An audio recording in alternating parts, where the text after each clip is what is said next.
In 1892, a man by the name of Homer Plessy was arrested for not giving up his seat to a white person on a train in New Orleans. He tried to fight the case in court and lost. In 1936, Thurgood Marshall argued a case against the Maryland University School of Law, which wasn't allowing blacks into the school at the time, and he won that case. Then there was a handful of cases similar to that followed. Then we get to 1955, to the case that many of us are familiar with, the Brown versus Board of Education case, where segregation was ruled unconstitutional. Around that same time, 1955, Rosa Parks refused to give up her seat in the front area of a bus that sparked a movement for equal rights that was led by Martin Luther King Jr.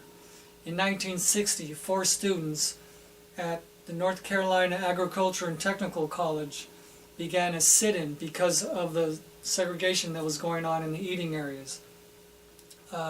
They also formed the Student Nonviolent Coordinating Committee that furthered that nonviolent protest movement that Martin Luther King Jr. was endorsing. In 1963, tens of thousands of people got together and marched on Washington to voice the need for equal rights in housing and jobs and other areas.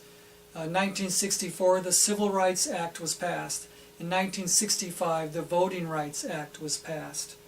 So these were huge steps that were being made in the right direction.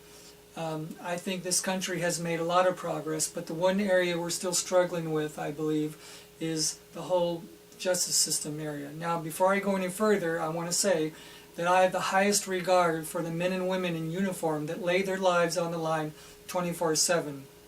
I know that we have the best trained, most qualified law enforcement personnel in the world. I just know that it's people from all walks of life that just don't know.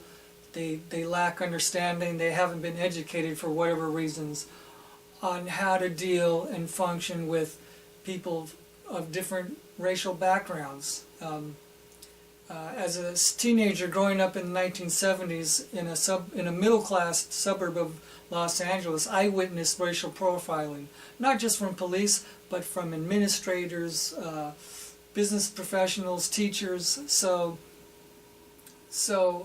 I mean, it happens in all areas. So I think this country, especially seeing what's been going on in the news, we have a long ways to go.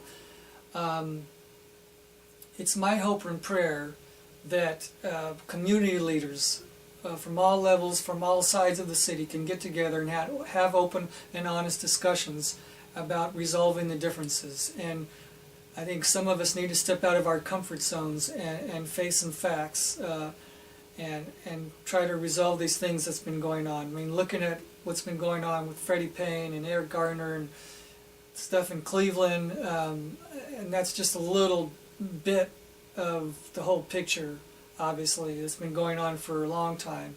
So we need to confront these issues. And I hope and pray that we can deal with these honestly and productively. For the last 10, 15 years or so, this country's been spending like an average of $40 to $50 billion a year on maintaining and building jails. I think that if this country would have spent just a fraction of that on programs that would help young men and women stay on a positive path, I think that's should be happening now. And the cutbacks that have happened in the last 15 or so years and after-school programs, whatnot, I think we need to kind of get back to that, hopefully. Again, join me and please pray that we can kind of move on in a positive manner here moving forward.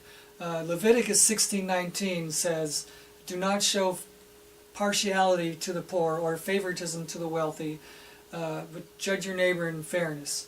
We know that Jesus said, "Love thy neighbor."